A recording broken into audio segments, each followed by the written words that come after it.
बीड येथील संतोष देशमुख प्रकरणानंतर अनेक वेळा धनंजय मुंडे यांच्या राजीनाम्याची मागणी झाली, पण अद्याप तो राजीनामा झालेला नाही। त्याच्यानंतर आज करुणा मुंडे यांनी एक फेसबुक पोस्ट केलेले, त्याच्यात त्यांनी म्हटले 3 मार्च 2025 रोजी हा राजीनामा जो तो समोर येईल। आणि त्या संदर्भात बोलण्यासाठी आपल्यासोबत सामाजिक कार्यकर्ते अंजली दमानिया ताई आहेत। ताई, तुम्हीही सतत राजीनाम्याची मागणी जी ती पहिल्या दिवसापासून जे संपूर्ण संतोष देशमुख प्रकरण झालं तेव्हापासून लावून धरली होती, आणि आता ही पोस्ट समोर आली, कसं बघतात?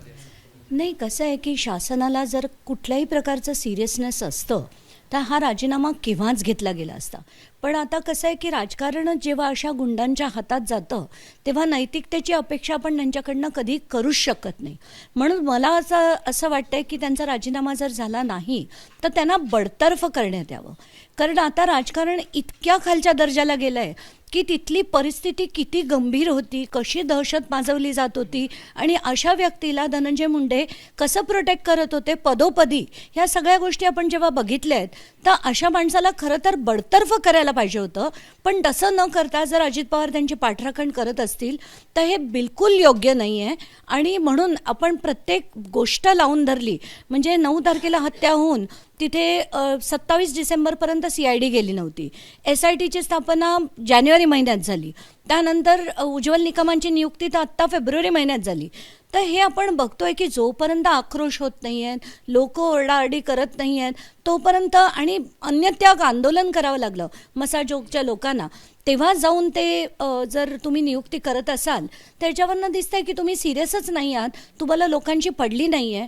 आणि राजकीय दबाव हा जो मी म्हणते पहिल्या दिवशीपासनं, तो एवढ्यासाठी आहे की आज तगायत कराडला VIP ट्रीटमेंट दिली जाते, तो अगदी आरामात ऐशोआरामात जेलमध्ये बसलाय। हा राजकीय वर्धास्तच नाही का?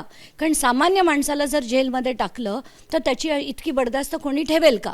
अगदी कितीही तो मोठा असो, अशी बडदास्त ठेवली जात नाही जेवढी राजकारण्यांची ठेवली जाते। म्हणून त्यांचा राजीनामा झाला पाहिजे। एकीकडे तुम्ही आताही पुन्हा एकदा राजीनाम्याची मागणी करतात, दुसरीकडे करुणा मुंडे म्हणतात की 2 दिवसाआधीच राजीनामा जो आहे तो लिहून ठेवला आहे, दिला गेलाय, पण तो 3 तारखेला घोषित केला जाईल। तुम्हाला वाटतंय का उद्या तरी अर्थसंकल्प अधिवेशनाचा पहिला दिवस राजीनामा होईल? नाही, राजीनामा झालाच पाहिजे। आता करुणा मुंडे कुठून म्हणाल्यात मला माहीत नाही, त्यांच्या सोर्स ऑफ इन्फॉर्मेशन काय आहे, आणि जर झाला तर अतिउत्तम, आणि त्याचं सगळ्यांनाच त्याची म्हणजे आतुरतेने वाट बघतायत।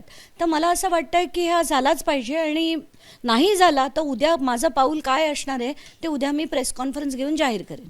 ताई, सतत तुम्ही वेगवेगळे खुलासे करत आलेला आहात। याआधी तुम्ही संपूर्ण कृषी खात्यातले झालेले स्कॅम ते काढले, त्याच्यानंतर हे संतोष देशमुख प्रकरण, तर हे अद्याप सरकार बडतर्फ करत नाही किंवा मग स्वतः धनंजय मुंडे राजीनामा देत नाही, ह्याचं नेमकं कारण तुम्हाला का वाटतं? नेमकं त्यांच्या हातात तर राजकारण सुटत चाललंय असं त्यांना वाटतंय, आणि कुठेतरी अजित पवारांना असं वाटत असेल की आपण लोकांच्या दबावाने का द्यावं, ही जी ॲटिट्यूड आहे ना मुळात हीच चुकीची आहे। आता एकदा अजित पवार फक्त म्हणाले होते की सिंचनाच्या वेळेस माझ्यावर आरोप झाले तेव्हा मी राजीनामा नैतिकतेच्या आधारे राजीनामा दिला होता, मग आता नैतिकता उरली नाही आहे का ती सोडूनच दिली का त्याला तिलांजली दिली ते त्यांनी सांगावं। आपण जर पाहिलं तर बीड प्रकरणात वाल्मिक कराड आता हा मुख्य आरोपी आहे।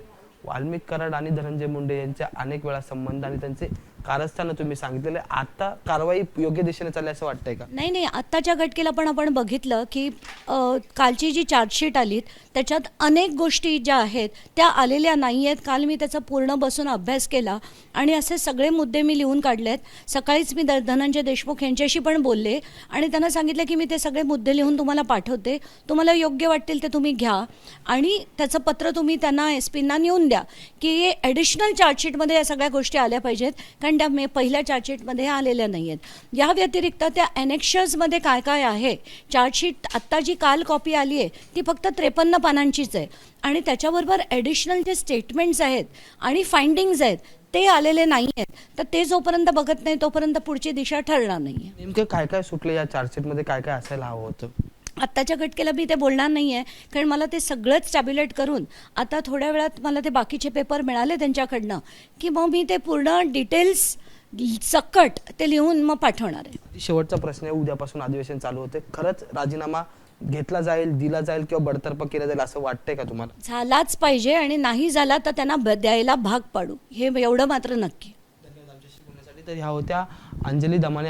या आधीही त्यांनी जे ती धनंजय मुंडे यांची राजीनाम्याची मागणी केलेली आहे आणि आता ते म्हटलेत की आता हा राजीनामा झालाच पाहिजे किंवा मग बडतर्फ केलंच पाहिजे, नाहीतर आम्ही पुढची भूमिका मांडू. आणि तसेच उद्या आणखी एक पत्रकार परिषद घेऊन अंजली दमाने वेगळे खुलासे करणार, ते सुद्धा काय असणार हे सुद्धा पाहणं औत्सुक्याचं ठरणार आहे. व्हिडिओ जर्नलिस्ट अजित कदमसह मी अजय माने, एबीपी माझा मुंबई.